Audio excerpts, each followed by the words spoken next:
Hər vaxtınız xeyir. Bugün biz media haqqında danışmırıq. Bugün medianın özü ilə danışırıq.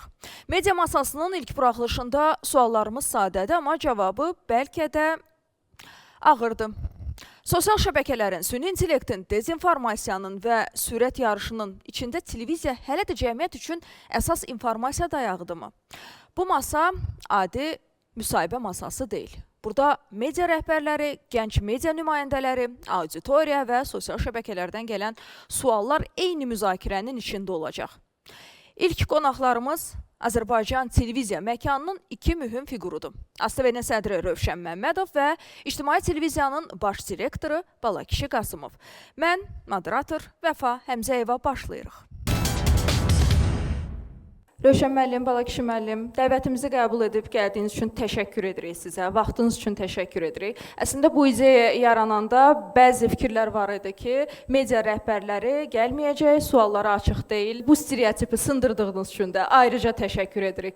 Posterimizi paylaşanda da gördük ki, kifayət qədər maraq çoxdur. Bizim üzərimizə müəyyən məsuliyyət düşür. Hətta problemlərə susmamaq üçün buradayıq və mən istəyirəm ki, yeni media deyəndə həm də bu istiqamətdən başlayaq ki, bu günə qədər olan mediamız necə idi və bundan sonra nə etmək lazımdır?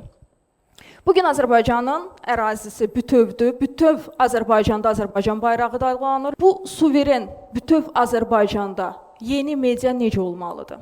Rövşən müəllim, sizdən başlayaq, buyurun. Təşəkkür edirəm Vəfa xanım. Mən ilk növbədə Müşahi müəllim başda olmaqla bu verilişin ərsəyə gəlməsində əməyi olan hər kəsə təşəkkür edirəm. Və çox təşəkkür edirəm ki, media subyektləri üçün də bir media platforması yaratmışsınız. Çünki media subyektlərinin də deyəcəyi çox söz var. Bəzən biz bir tərəfli şəkildə qınanılırıq, amma bizim fikirlərimizi deyə biləcəyimiz bir platforma, bu cür səmimi bir mühit, ortam açıq deyə çox azdır. Ona görə də yeni bir platformanın yaranması çox önəmlidir. Bilirsiniz, biz bəzən yanaşmamız düşünürəm ki, üzərində fikirləşməliyik. Bizim yanaşmamız bəzən çox səhv olur, səthi olur. Biz bəzən Azərbaycan mediasını Azərbaycan cəmiyyətindən ayırırıq. Biz düşünürük ki, bəli, Azərbaycan mediası beynəlxalq standartlara cavab verməlidir. Azərbaycan mediası dünya miqyasında olmalıdır. Azərbaycan mediası unikal bir, yəni hər tərəfli inkişaf etmiş formasında, səviyyəsində olmalıdır. Azərbaycan mediası ona çalışır və o istiqamətdə irəliləyir. Məsələn, əgər biz 5 il bundan əvvəlki Azərbaycan mediasını müqayisə etsək, biz bu inkişafı görərik. Bütün kanallarda, yalnız dövlət, ictimai və yaxud da özəl kanallarda və yaxud da internet kanallarında belə, internet deməli, media resurslarında belə inkişaf var. Bunu hər kəs %100 görür və hiss edir. Həm məzmunda, həm kontentdə, həm ümumiyyətlə əhatə coğrafiyasında, həm texnoloji və düşünmə səviyyəsində. Və biz sadəcə olaraq çox tələbkarıq. Bunu da başa düşmək olar. Çünki media cəmiyyətə işləyir. Media cəmiyyətin ruporudur və sifarişi də cəmiyyət verir. Ona görə də cəmiyyətin İstənilən halda haqlı olduğunu söyləyə bilərik. Cəmiyyət əgər bizdən yeni bir media gözləyirsə, cəmiyyət tam əmin olsun ki, Azərbaycan mediası onların tələblərinə, qarşıya qoyulan vəzifələrə çatmaq istiqamətində mübarizə aparır. Və kifayət qədər də uğurlu nəticələr əldə edib. Amma eyni zamanda düşünmək lazımdır ki, Azərbaycan mediası kimlərdən ibarətdir? Azərbaycan mediası Azərbaycan cəmiyyətindən ibarətdir. Və Azərbaycan mediasında çalışan əməkdaşların, jurnalistlərin hamısı, demək olar 99%-i Azərbaycan cəmiyyətinin və yaxud da Azərbaycan təhsilindən çıxmış yeni nəsil jurnalistlərin fəaliyyətindən ibarətdir. Onların mübarizə aparması nəticəsində əldə etdiyi nəticələrdən ibarətdir. Məhz ona görə də biz əgər ümumi jurnalistikadan danışırıqsa, jurnalistikanın inkişafından danışırıqsa, biz istər-istəməz təhsildən danışmalıyıq, biz istər-istəməz vətəndaş cəmiyyətindən danışmalıyıq, biz istər-istəməz bugün ayrı-ayrı peşə sahələrində və yaxud da peşə təhsil müəssisələrində medianın inkişafı istiqamətində atılan, yəni keyfiyyətli kadrların yetişməsi istiqamətində atılan addımlardan danışmalıyıq. Hər il kontent dəyişməlidir. Hər il yaradıcılığa münasibət dəyişməlidir. Hər il yeni yaradıcılıq növləri, yeni janrda, yeni, daha maraqlı, cəmiyyəti düşündürən, narahat edən tok-şoular deyək, sujetlər, materiallar hazırlanmalıdır. Və bugün əgər yenə deyirəm, ASTV-nin timsalında və yaxud da Mədəniyyət kanalı, İdman kanalı hansı ki, birbaşa GSC ailəsinə daxildir, eləcə də İctimai TV, eləcə də digər özəl kanallar, biz bunun şahidi oluruq.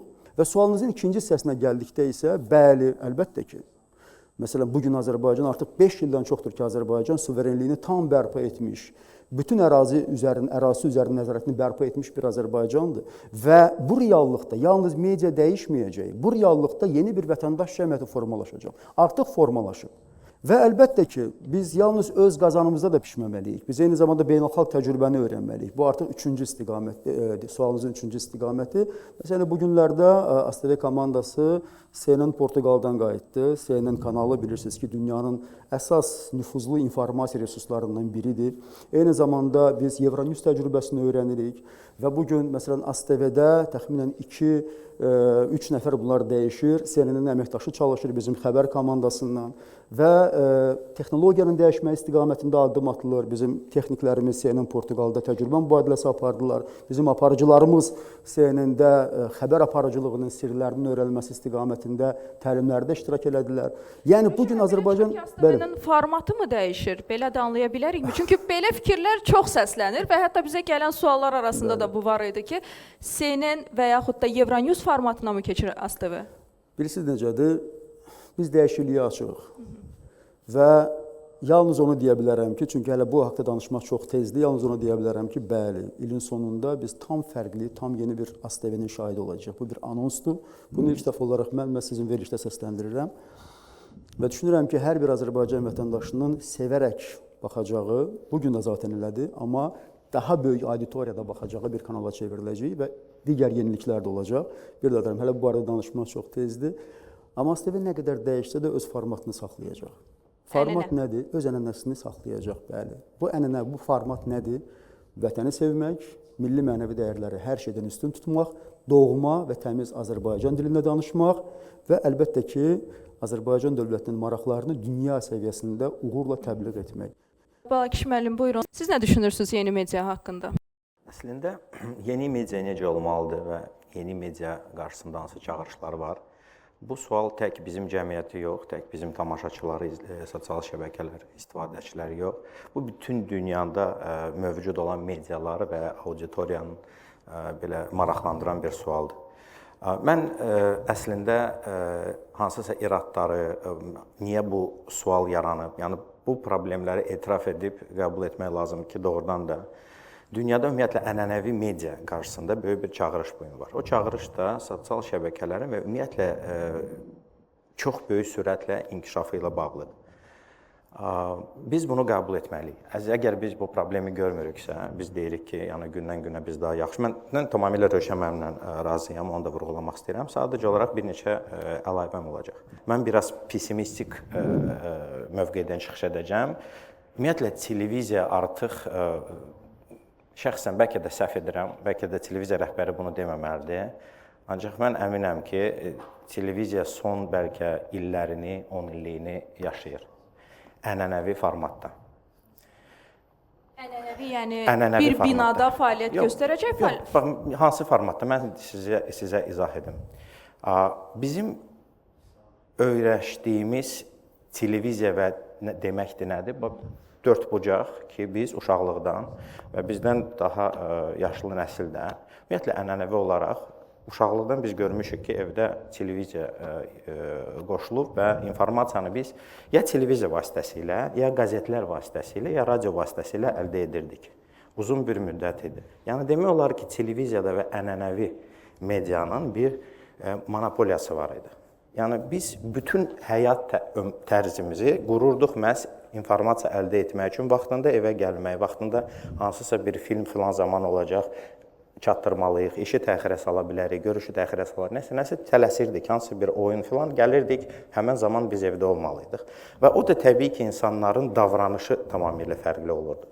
Bugün artıq ənənəvi medianın o informasiya monopoliyası yoxdur. Bugün sosial şəbəkələr var və əgər bizim strukturumuz 20:00-da ana xəbər, 18:00-da xəbər, 10-da daha vaxtda, məhz o zaman hansısa xəbər səslənirsə televiziyada, sosial şəbəkələrdə, saytlarda, müasir mediada o hansısa bir xəbər nəsə baş verən kimi dərhal xəbər çıxır. Və biz isə onu müəyyən bir vaxtda formatımıza uyğun, ənənəvi formatımıza uyğun müəyyən bir vaxtda efirə veririk. Artıq o yenilik olmur, yeni bir xəbər olmur. Sadəcə olaraq bugün bizim demək olar ki, xəbərlər funksiyamız daha çox təsdiq etmə funksiyasıdır. Ona görə ki, təbii ki, bu günədək və bu başa düşüləndir, niyə məhz belədir, televiziyaya etibar daha yüksəkdir və 44 günlük müharibə zamanı və onunla da pandemiya dövründə insanlar bütün o xəbərləri məhz televiziyadan təsdiqini gözləyirdi. Niyə? Ona görə ki, bilirdilər ki, əgər televiziyada bu səslənibsə, deməli doğrudan da belədir. Yəni daha çox sosial şəbəkələrdən, saytlardan daha çox bu gün ənənəvi olaraq tamaşaçı, izləyici televiziyaya etibar edir. Ancaq bu da müvəqqətidir. Biz bunu başa düşməliyik. Mən həmişə bir misal gətirirəm. Bu Titanic filminə mən bizim gənc auditoriya izləyibsə, DiCaprio çəkildiyi bir film. Orada Titanic gəmisi batanda musiqiçilər musiqi başa düşərək ki, gəmi batır, bu fəlakətdir. Ancaq davam edirdilər ifa etməyə. Biz də siz əslən indi müqayisə etdiniz ki, biz batırıq, baxın, amma hələ də fəaliyyətimiz biz davam batırıq. edirik. Biz televiziya batır. Tək Azərbaycanda yox. Onu da vurğulamaq istəyirəm. Bu tək Azərbaycan kanallarının problemi deyil. Bütün dünyada ənənəvi format, ənənəvi televiziya həmin o Titanic gəmisidir.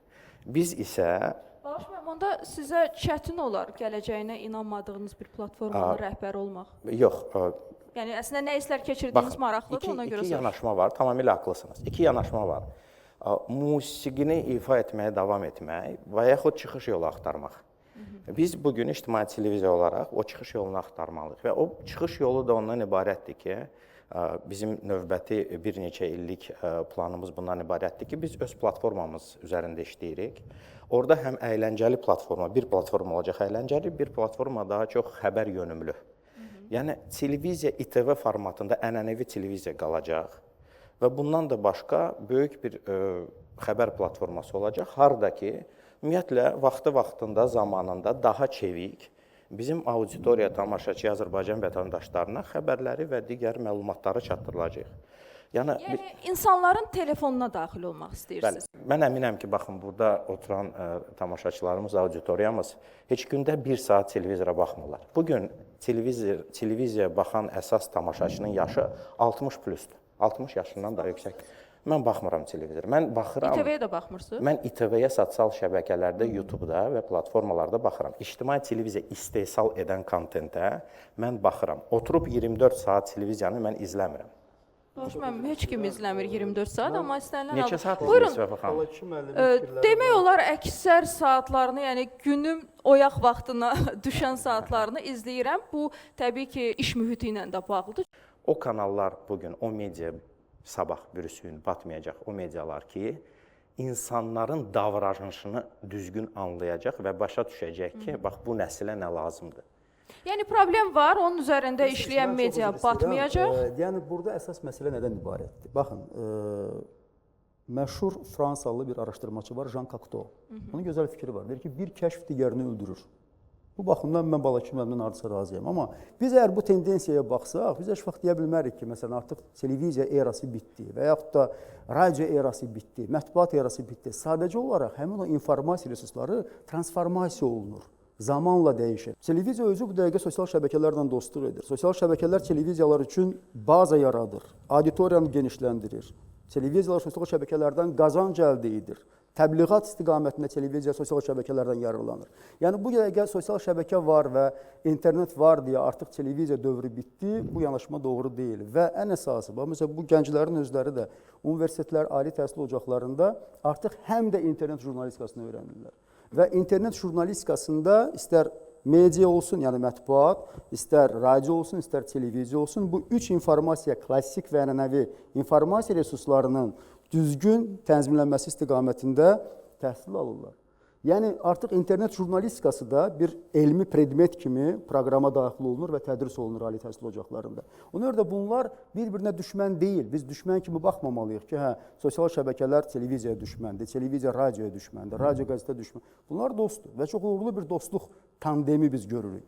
Sadəcə olaraq bizim üzərimizə düşən missiya, o fikirlə razıyam ki, bəli, sosial şəbəkələrdən daha necə effektiv şəkildə istifadə eləmək olar. Bax, bu üzərində biz düşünməliyik, bunun üzərində. Və bu istiqamətdə addım atsaq, düşünürəm ki, daha böyük uğur əldə edərik. Nəinki sosial şəbəkələrlə döyüşək, onu rəqib qismində görək və sosial şəbəkələr bizi məhv edəcək deyə düşünək. Plan müzakirə olunan məsələdir ki, televiziyalar sosial şəbəkələrlə mübarizə aparır. Əslində sözünüzə qüvvət, belə bir fikir yoxdur. Gəlin emosiyadan yox, rəqəmlərdən danışaq. Mən çox üzr istəyirəm. Yəni baxın, informasiya monopoliyası olan dövrdə, harada ki sosial şəbəkələr yox idi, onda kanallar bir-birindən mübarizə aparır. Kanallar qəzetlərdən də, televiziya kanalları və radiodan daha güclü olduğuna görə əsas rəqibi digər kanal idi. Ya mənə baxacaq, ya ictimaiyyəyə baxacaq, tutaq ki, ya ASTV-yə baxacaq, ya digər kanallar, ya ala baxacaq. ASTV-yə baxırsınız?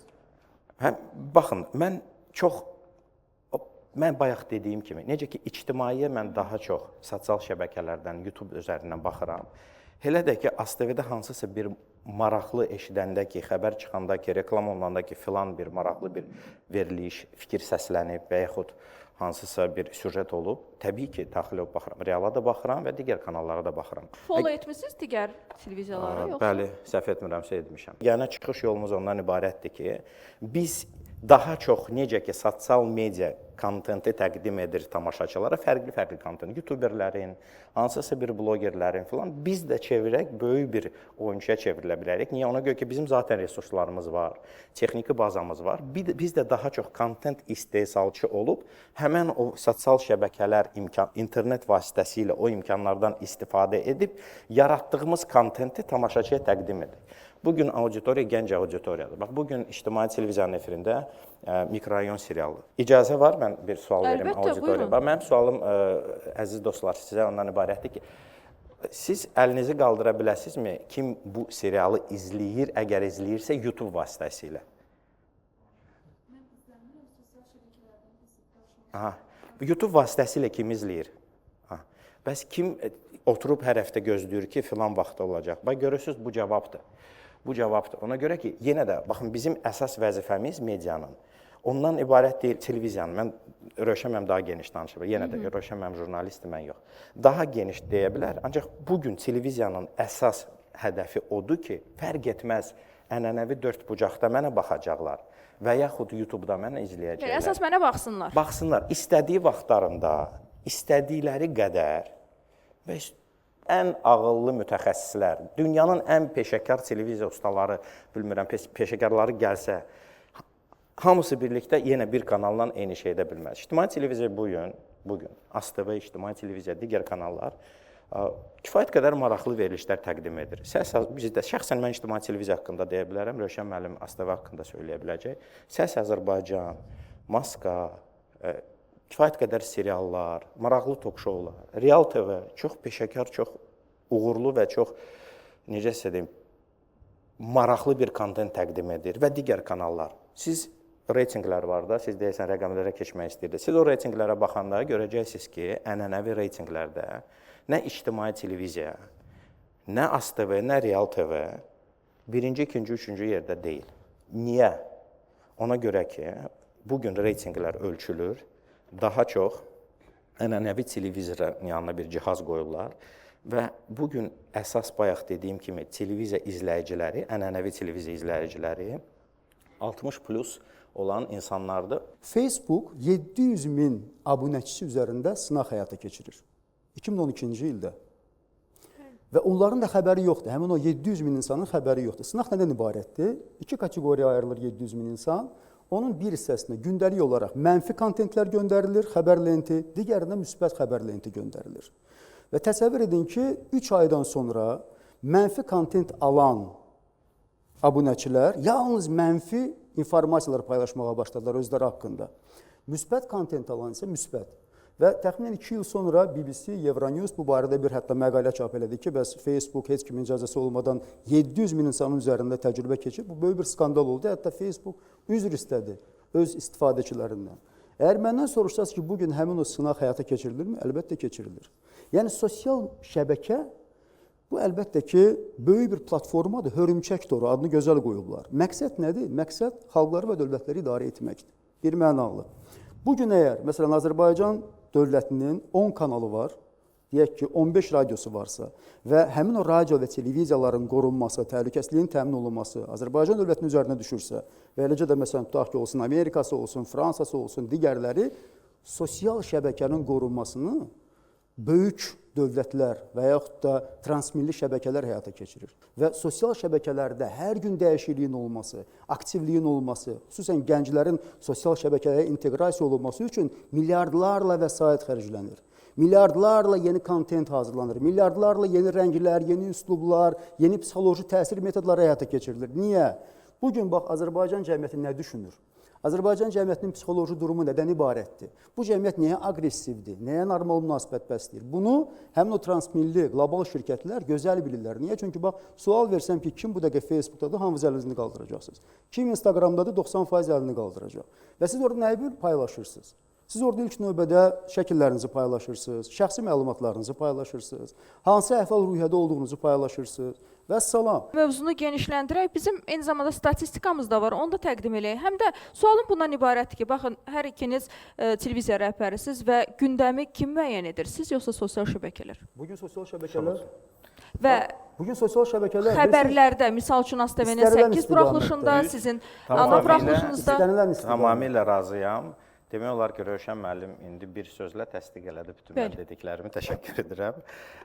Mən, bax, icazənizlə, indicə Rövşən müəllim çox qısa olsa da, çox dəqiq sosial şəbəkələr necə işlənilir və kimin hansı maraqları var sosial şəbəkələrdə. Bu haqda çox gözəl bir təhlil etdi və sizdə təqdim etdi. Hər biriniz sosial şəbəkə istifadəçisiniz, düzdür? Ən azı Facebookda varsınız.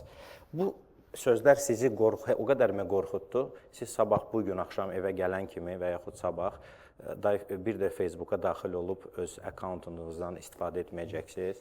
Mən əminəm ki, yox. Siz niyə yox? Yox, bilirəm. Çünki heç bir gənc əgər belə deyək, bu gənclərin içində sosial şəbəkədən əziyyət çəkməyibsə, məsələn, tutaq ki, kim şantaj olunub sosial şəbəkələr vasitəsilə? Olmayıb, amma olanlar bir xanım. Siz hələ də sosial şəbəkə istifadəçisiniz, şantajdan sonra? Bəli, hələ də sosial şəbəkə istifadə edirəm. Necə istifadə edirsiniz? Yenə də həmin o rahatlıqla, həmin o arxayınlıqla, yoxsa içinizdə bir qorxu var? Mən çox qorxmuşdum, çünki onda balacaydım, pis olmuşdum, bağlamışdım hesabımı, amma 2 gün sonra yenə açdım, yenə olduğu kimi istifadə edirəm. Mən nəyə görə bu sualı verdim, Ayxan, təşəkkür edirik, bu da cavabdır da və mən ona görə bunu deyirəm ki, baxın, mən bayaq hədəflər haqqında danışanda, biz bütün Rövşən müəllim dediklərini eşidəndə ən birinci fikir nədən ibarətdir? Ağlıma gəlir ki, gəlin ümumiyyətlə Azərbaycanda sosial şəbəkələri qadağa edək.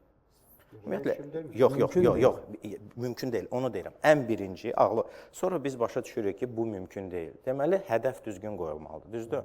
Biz daha çox orada aktiv olmalıyıq və artıq o kim tərəfdən yaradılıb, hansı məqsədlə yaradılıb, bu məsələlər kənarda qalmalı, bunu biz unutmamalıyıq, ancaq bu kənarda qalmalıdır. Biz həmən o yaradılmış platformanın imkanlarından istifadə edib və həmən o negativ təsirlərlə mübarizə aparmalıyıq. Məhz ona görə də biz sosial şəbəkələr bağlansın, üzr istəyirəm və yaxud da biz onlardan istifadə edirik. Dünya sosial şəbəkə aləmindədir. Biz oradan kənara çıxa bilmərik. Tam razıyam. Sadəcə olaraq sosial şəbəkələr nə üçün yaranıb? Məqsəd nədir? Mən onun fəlsəfəsini istədim gənclərə çatdırım. Bir. İkincisi, biz bu fəlsəfədən istifadə edib sosial şəbəkədən necə istifadə etməliyik, necə yararlanmalıyıq? Və bu barədə düşünməliyik. Aktiv olmalıyıq, bəli, təbliğatımızı aparmalıyıq. Çünki etiraf elə ki, bu dəqiqə informasiya döyüşü, müharibəsi davam edir. Həm də sosial şəbəkələrdə. Deməli, biz də orada olmalıyıq. Amma ağılla. Bu prosesin bir parçasıdır. Sosial şəbəkələrdən hamı istifadə edir. Qarşılaşdığı təhlükələrdən asılı olmayaraq.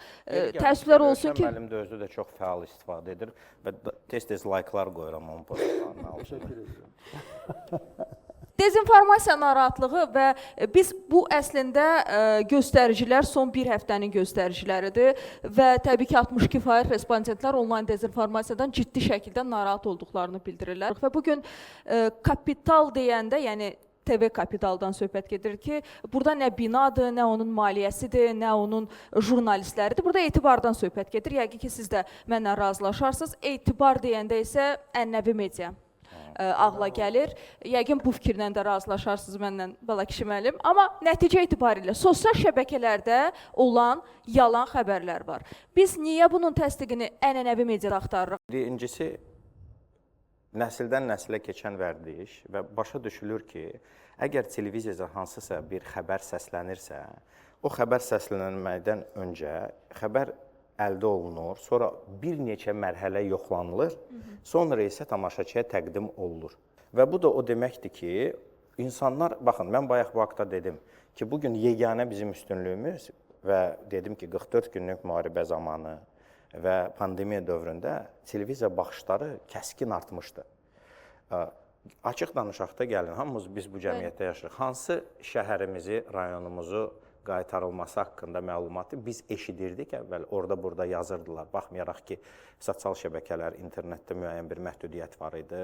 Hamı VPN-dən istifadə edir. Sonra da axşam baxırdıq ki, ASTV, İTV, digər kanallar onu təsdiqləsin, desin, ikinci dəfə sevinək.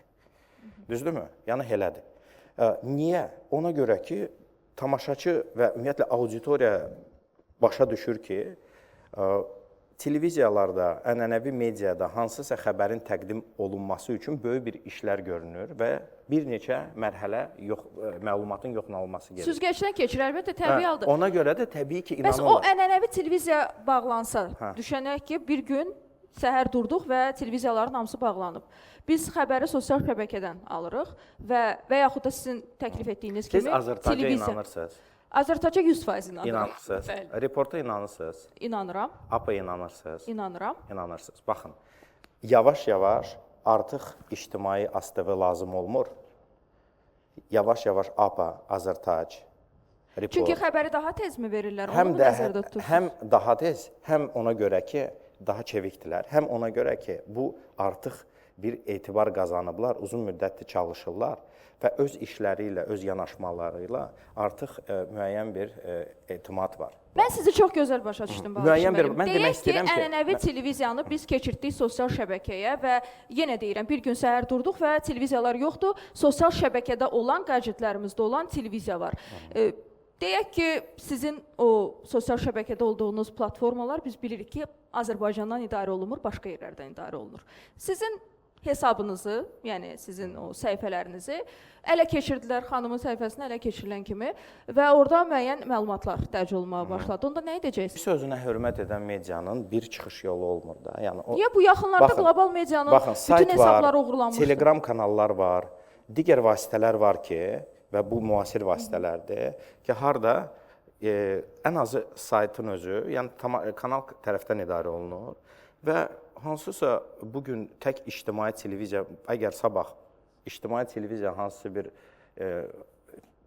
inşallah ki olmasın, ancaq hansısa bir hücum olsa, kiber hücum olsa, ictimai televiziya sabah ASTV-nin imkanlarından istifadə edib elan edəcək ki, bugün ictimai televiziya filan problemlər olub. Harada deyəcəksiniz? Sosial şəbəkələrin ASTV-nin yoxsa ənənəvi mediası? Siz düşünürsünüz ki, bütün kanalları, Azərbaycan kanalları və medianı bir gündə ələ alacaqlar. Onda da oradan da böyük problemdir. Bu ölkə üçün problemdir. Onu düşünmürəm. Yəni demək istəyirəm ki, sizin sosial şəbəkənizdə, misal üçün YouTube-dan danışdınız. YouTube hardan idarə olunur? Xaricdən. Xaricdən. Xaricdən ələ keçirildi. İndi oldu da, olan bir prosesdə olmaz deməli. Saytımız var, o xaricdən idarə olunmur. Hər bir medianın dünyada tək Azərbaycan medialarının yox və ümumiyyətlə hər bir yerdə belə bir problem yaşana bilər, kiber hücumlar ola bilər və min şükür ki, o müvəqqəti olur. Və tamaşaçıların bugün bilirsiniz imkanı var ki, hətta hansısa bir medianı belə deyək, zəbt ediblərsə və orada yanlış məlumat tamaşaçıya, izləyiciyə təqdim olunubsa, onun informasiya monopoliyası bir ictimaiyyətdə və yaxud televiziyada olmadığı üçün o digər saytlardan filan yerlərdən izləyərək başa düşür ki, bu yanlış bir məlumatdır. Yəni bu əslində mən orada böyük bir problem görmürəm. Sadəcə olaraq mən demirəm ki, biz... Yox, niyə bala kişi mənim? Çox böyük problem. Röşən mənim, siz necə düşünürsünüz? Bu böyük problemdir? Mən çox üzr istəyirəm, Röşən mənim. Çox üzr istəyirəm. Mən həmişə sizin sözünüzü kəsirəm. Baxın, sizə bir sual verim. Siz bayaq dediniz ki, Xəbər Qlobalın, səhv etmirəmsə, keçən il... Bir neçə saytı ələ keçirilmişdi. Hətta mən çox yaxşı xatırlayıram ki, günlərlə o bazanı yığmağa çalışırdılar. Söhbət Kalibrdən gedir, Reportdan gedir. Siz məndən soruşdunuz ki, inanıram ya yox. Siz görürsünüz də, yəni izləyirsiniz, düzdür? Həmən o problem olanda ictimai televiziya, digər kanallar, əminəm ki, Real, ASTV barbar bağırırdıq. Bütün Azərbaycan mediası ki, Xəbər Qlobalın bu problemli yaşanır. Ey əziz tamaşaçılarımız, izləyicilərimiz, bu müvəqqətidir. Sizin ənənəvi İTV televiziyası kim tərəfindən idarə olunur? Yəni, baza hardadır? Azərbaycanda. Mən onu əslində nəzərdə tuturam. bir rəqəm çox üzr istəyirəm. Bu əslində çox ciddi bir rəqəmdir və mən istərdim ki, ona fokuslanaq. 62% insan. Bu Azərbaycanda yoxsa dünyadadır? Dünyada. 62% insan dezinformasiyadan qorxur. Bəli. Düzdürmü? Bu 50%-dən çoxdur. Dezinformasiyanın bir daha deyirəm, məkanı, məskəni, beşiyi haradır? Sosial şəbəkələr. Bir mənalı. Və bu bayaq mənim toxunduğum məsələnin haqlı tərəfi. İkinci bir məsələ ki, niyə insanlar, fikir verdiniz 44 günlük vətən müharibəsində biz neynədik, hansı taktikanı yürütdük? Cənab Prezident torpaqların işğaldan azad olunmasının ilk məlumatını sosial şəbəkədə verirdi. Niyə? Bəli. Məsələn, həmin o dezinformasiya dalğasını darmadağın eləmək üçün, operativlik baxımından Twitterdə verirdi, bəli. Daha sonra gəlirdi kanallara. Əgər o sosial şəbəkədə yayım olmasaydı, əlbəttə ki, kanallarda verilən informasiya da gecikmiş informasiya olacaqdı və dezinformasiya dalğası yayılacaqdı. Amma yenə deyirəm, məsələn, dezinformasiyadır. Bugün məsələn, tutaq ki, problemlərin, istər media problemləri olsun, dil problemləri olsun, əxlaq problemləri olsun. Əxlaq problemləri ilk növbədə harada təbliğ olundu, belə deyək. Və yaxud sosial şəbəkələrdə bu klassik mediada təbliğ olunmadı ki. Bizim bir sorğu aparmışıq. Bu fərqli baxış ola bilər də. Biz necə? Rövşən mən sizlə tam razıyam. Ancaq bu əxlaq problemi və digər problemlər və yaxud təsir, millətin fikrini və yaxud dəyərlərini dəyişmə proses o zaman uğurlu ola bilər ki, o zaman ki, ümumiyyətlə ölkə, dövlət, ailə, məktəb, təhsil uşaqlarla heç məşğul olmasın, cavanlarla. Nə qədər klassik media, ənənəvi media. Ənənəvi medianı biz həm də ona görə qorumalıyıq ki, Balaçı müəllim, bu tendensiyaların qarşısını alaq, onlara qarşı mübarizə aparaq. Mənim sualım sizə ondan ibarətdir o zaman. Yenə də mən tam sizinlə razıyam, mən başa düşürəm sizi. Ancaq yenə də başa düşürsünüz, baxın, yağış yağanda siz nə edirsiniz? Biz çətir tuturuq. Baxın, o çətiri tuturuq. Biz o çətiri tutmalıyıq da, biz yağış yağanda öz istəyimizlə onu dayandıra bilmərik. Amma bizim ənənəvi media bizim o çətirimizdir. Əgər biz bugün, baxın, bu böyük bir auditoriyadır, düzdür? Təsəvvür edin ki, mən gəlmişəm bugün çıxış eləməyə, çıxış edirəm, bu kamera, ancaq məni göstərirlər. İri planda daxil oluram zala, gəlirəm bu kürsüyə, başlayıram danışmağa, danışıram. Sadəcə sonra kamera çevrilir zala, görülür ki, bax bu boyda böyük bir zalda 3 nəfər adam oturub. Dəyərmi o boyda əziyyət çəkmək, gəlmək, danışmaq, vaxt sərf etmək. 3 nəfərə görə sosial şəbəkələrdə bu çox tez baş verir. Mən bir dəqiqə kameranın qarşısında elə danışırlar ki, auditoriya var, auditoriyası yoxdur. Mən deyirəm ki, baxın, bütün siz vurğuladığınız problemlər Rövşən doğrudan da var. Bununla mübarizə aparmaq lazımdırmı? Bəli, lazımdır. Bunun yeganə mübarizə yolu odur ki, biz daha güclü olmalıyıq həmən o platformalarda. Bizim yeganə çıxış yolumuz ondan ibarətdir ki, bugün gənclərin, bu nəslin davranışını başa düşmək, maraqlarını, motivasiyasını başa düşmək və bunlara uyğun kontenti istədikləri və harda bunlar daha çox vaxt keçirirlər o yerdə məlumat, yəni davam edirik, o loqo qalır. Bugün mikrorayona, xəbərlərimizə, ASTV-nin çox keyfiyyətli verilişlərinə izləyirlərsə, orada o loqo varsa, heç fərq etmir o YouTube-dur, heç fərq etmir hansısa bir platformadır, kimsə şəxsi səhifəsində, Facebookda paylaşıb, heç fərq etmir.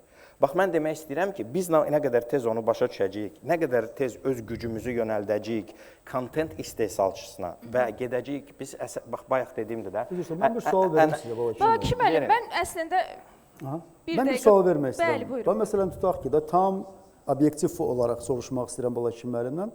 Balaçı, ümumiyyətlə, ITV-nin çox keyfiyyətli kontentləri var və mən də izləyirəm sosial şəbəkədən, elə efirdən də və baxıram ki, baxışlar 2 milyon, 3 milyon, 10 milyon, bilirsiniz? Yəni, biz deyə bilmərik ki, bugün Azərbaycan klassik mediası sosial şəbəkələrdə aktiv deyil. Yox, aktivdir. Biz əslində onu təbii ki, aktivdir. Sadəcə olaraq, bax, sadəcə, strateji fərq nədən ibarətdir? Bizim Azərbaycan kanallarının hər birisi bugün doğrudan da YouTube-da çox aktivdir. Milyonlarla baxışlar var. Bu ənənəvi televiziyalarında, səhifələrində, hətta bizim internet kanal, Baku TV-nin də çox böyük baxışları var. Baku TV birinci yerdə. Digərlərində baxışları var. Yəni, burada fərq birisi nədən ibarətdir? Bax, biz YouTube üçün və sosial şəbəkələr platformaları üçün kontenti istehsal etmirik. Biz kontenti istehsal edirik ənənəvi televiziyanın tamaşaçısı üçün və onu güzgü kimi göstəririk YouTube-da. Sorğumuz var. İzləyək Röşən, mən söz verəcəm sizə. Buyurun, buyurun. Bir sorğunu izləyək, elə bu haqqdadır. Sizcə bu gün televiziya cəmiyyət üçün vacibdir? Televiziya vacibdir, əlbəttə ki, vacibdir. Amma indi sosial şəbəkələrdə çıxan xəbərlər televiziyada sonra verilir. Belə deyək də. Ona görə də mənə gəlir ki, biraz ona bir də televiziya kanallarında bu maarifləndirici verilişlər, o şovlara çıxardıb, şov verilişlərə çıxardıb yerinə maarifləndirici, gənc nəsillər yetişdirmək üçün maarifləndirici verilişlər lazımdır ki, verəsən gənc nəsildə öyrənsin, qəhrəmanlarımızdan, şəhidlərimizdən, ondan sonra 44 günlük müharibədə şücaət göstərən qəhrəman oğlanlarımız var. Onlar haqqında geniş reportajlar hazırlaşırlar, gənc nəsil də baxar, örnək götürər. Müqayisə eləyək də, türk kinolardır, rus kinolardır, uşaqlıqdan bu yana, yəni baxa-baxa gəlmişik. O qədər canlı oynayırlar ki, insan özünü orada hiss eləyirsən. Yəni biz həyatda gündə qarşılaşdığın bir hadisəni görürsən, amma bizim televiziyalarda o yoxdur. Gənclərin televiziya marağı yoxdur. Niyə? Çünki daha çox xəbərlərdir, ya da ki bizim öz filmlərimizdir. Onlar da biraz daha sıxıcı gəlir. Yəni ya da ki başqa ölkənin filmlərində, amma dublajında, səsləndirməsində problemlər yaşanır. Yəni çox da xoş gəlmir insana, baxmaq istəmir. Bir televiziya rəhbərinə sual verəcək olsaydınız, bu sual nə olardı? Yəqin ki, burada bir media agentliyini təmsil edən şəxsdən söhbət gedir. Yəni, bu media agentliyindən mən soruşmaq istəyərdim ki, öz fəaliyyətləri müddəti ərzində xidmət elədiyi xalqa, xidmət elədiyi dövlətə qarşı öz məsuliyyətlərini nə qədər yerinə yetirdiklərini hiss eləyirlər. Öz gördüyü işlərdən özləri nə qədər razıdırlar. Məsəl üçün, bununla maraqlanmaq istəyərdim. Sizcə televiziya yoxsa sosial media? Mən deyərdim ki, sosial media, çünki müasir dövrdür, sosial mediada hər kəs istədiyi xəbərə, istədiyi vaxt o haqda məlumat ala bilir, istədiyi məlumatı. Təsəvvür eləyin, indi restorana getmişik və sizin seçdiyiniz yeməyi yox, restoran öz seçdiyi yeməyi gətirir. Yəni, bu belədir ki, televiziyada biz özümüz seçmirik nəyə baxacağımızı. Uzun, canlı videolar yoxsa qısa videolar? Məncə mövzudan asılı olaraq fərqli bir şəkildə dəyişə bilər. Əslində, yəni müasir dövrdə görürük ki, insanların diqqət sürəsi belə deyək, daha azalmağa doğru gedir. Ona görə əksəriyyət məncə qısa videoların daha çox tərəfdarıdır. Lakin düşünürəm ki, uzun videolara baxmağı da nə qədər davam eləsək, o qədər yaxşı olar. Maraqlı və fərqli fikirlər. Hər iki televiziyada serial istehsal edir. Bir çox insan düşünür ki, aktyorlarımız süni oynayır. Bu fikirdən razısınızmı? Buyurun, Röşən müəllim. Siz bunu bir mənalı demək olmaz ki, aktyorlarımız süni oynayır. Çünki bu mənim də aktyor peşəsinə o qədər də bağlı bir insan deyiləm, mən jurnalistəm. Amma bugün məsələn ekranda gördüklərim, istər məsələn ASTV-də bizim öz serialımız var, Dirilən Adam serialı və yaxud da İTV daha çox serial istehsalı prosesindən məşğuldur. Yəni baxanda əlbəttə sünilik də görürsən, peşəkarlıq da görürsən. Bu bir mənalı demək doğru olmaz. Bu bir. İkinci də gəlin açıq etiraf edək də. Məsələn biz indi özümüzü Rusiya ilə, Türkiyə kanalları ilə müqayisə edə bilmərik. Çünki onların çox böyük təcrübəsi var. Bu faktoru da xüsusi olaraq qeyd etmək lazımdır. Azərbaycanda serial industriyası, mən deyərdim ki, son bax bu 1 il, 2 il ərzində daha sürətlə inkişaf edir. Və o da bilirsiniz ki, Cənab Prezidentin tapşırığı əsasında kanallara müəyyən maliyyə vəsait ayrıldı və kifayət qədər də böyük vəsaitdən söhbət gedir. Yəni Azərbaycan miqyasında və kanallar, faktiki olaraq bütün kanallar ASTV-də daxil olmaqla milli serial istehsalına başladılar. Telekanal rəhbərləri öz məsuliyyətlərini dərk edirlərmi? Bax, bununla bağlı əslində Başman, buyurun. Rollarını ifa etmək, yoxsa məsuliyyətdən başlayaq? Məsuliyyətdən başlayaq. Yəni tam dərk edirik. Əminəm ki, həm Röşən müəllim, həm mən, həm digər kanal rəhbərləri tam dərk edirik və razıyıqmı öz gördüyümüz işdən? Mən heç vaxt gördüyümüz işdən axıra qədər razı ola bilmərəm. Olmuram da. Əgər o zaman ki razı olursan, deməli inkişaf olmayacaq, bir yerdə dayanacaqsan. Mən ən birinci gündən ictimai televiziyaya gələndən bizim hər bir kanalın ad günündə, hər bir bayram tədbirində mən çıxışda vurğulayıram ki, mən hər birimizi arzu edirəm, yeganə bir şey arzu edirəm ki, gördüyümüz işə görə utanmayaq.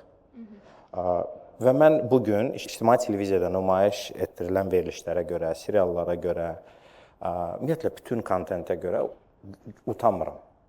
Əksinə düşünürəm ki, biz kifayət qədər, yəni mən ictimai televiziya haqqında danışıram, ancaq eyni şey Rövşən müəllim də sizə deyə bilər. Ona görə ki, siz bayaq soruşdunuz, izləyirəm ASTV-ni, bəli, izləyirəm. Bəlkə o qədər də tez-tez yox, ancaq görürəm ki, orada da çox böyük dəyişikliklər var və getdikcə kanal, hər bir kanal daha yaxşı olmağa çalışır. Və bu gün o suala cavab versəm, istəyirəm ki, biz daha yaxşı olaq, daha maraqlı olaq, daha peşəkar olaq.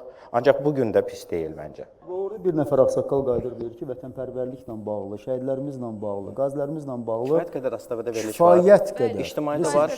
Nəinki, özəl kanallarımızda da var. Realda da digərlər. Sosial şəbəkələrdə də bu təbliğ olunur. Amma niyə deyilir? Bax, bu açıq deyim ki, mən deyim niyə deyilir. Baxın, yenə də biz qayıdırıq söhbətin əvvəlinə. Ona görə deyirik ki, bu hörmətli ağsaqqalımız çox güman ki, bu kanallara baxmır da ki, onu görmür. Baxın, bizim çox bir həmkarımız, keçmişdə televiziyada çalışan həmkarlar, adlarını çəkməyəcəm, hansısa bir YouTube bloqlarında, platformalarında, podkastlarında deyirlər ki, Azərbaycan kanalları nə gündədir, bizim vaxtı biz belə etmişdik, onu etmişdik, bunu etmişdik. İndi yaxşı bir məhsul ortaya qoyulsa, maarifləndirici verilişlər olsa, sonra yaxşı informasiya verilişləri olsa, hamı baxar.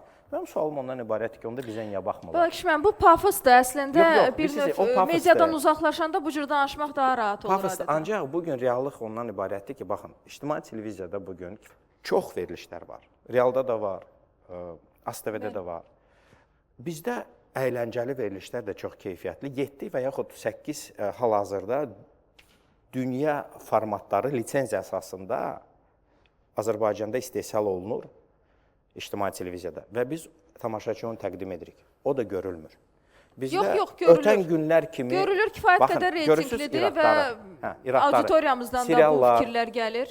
Ancaq bizim reytinqlərə, bayaq qayıdıram o məsələ, reytinqlərə baxanda ASTV-də, İTV-də indi bir-birimizin yanında real hamımız aşağıdayıq. Deməli, problem bəlkə biz təqdim etdiyimiz kontentdə və yaxud onun olmadığında deyil, ondadır ki, biz daha fokusu yönəltməliyik, daha gücümüzü, büdcəmizi, auditoriyanın dalınca gəlməliyik. Biz gəlməliyik ki, gəlin mən Facebooka gəlim, hardasan xanım, siz hardasınız, filan yerdəsizmi? İllərdir seriallar istehsal olunur. Əksər kanallarda, o da büdcə problemlərinə görə bir seriya xərcləyirlər 3000 manata yaxın pul. Siz təsəvvür edə bilirsiniz, bu nə qədər az puldur və 3000 manat, 4000 manat, ictimai televiziyanın serialları 30 min, 25 min, 35 min, 20 min. Bax, bizim bir seriya büdcəmiz bu qədərdir və ona görə müqayisədə bizim seriallarda təbii ki, sünilik daha azdır. Ona görə ki, normal pul verilir, rəqabət var, seçim var, bilirlər ki, yaxşı rolu ifa etməsələr, gələn dəfə dəvət etməyəcəklər. Ancaq yenə də görürsünüz nə deyirlər və düz də deyirlər. Ən azı Rusiyada və Türkiyədə, mən tam əminliklə sizə bunu deyirəm, ən az büdcə bir seriya 200 min dollar. Bir seriyaya görə tarixi serial yox. Biz çəkdiyimiz serial mövzusunda 200 min dollar bir seriyanın qiyməti. Gəlin indi danışaq televiziya. Ümumiyyətlə Azərbaycanda orta jurnalist, mən rəhbər şəxs demirəm də, orta hesabla nə qədər pul qazanır ayda?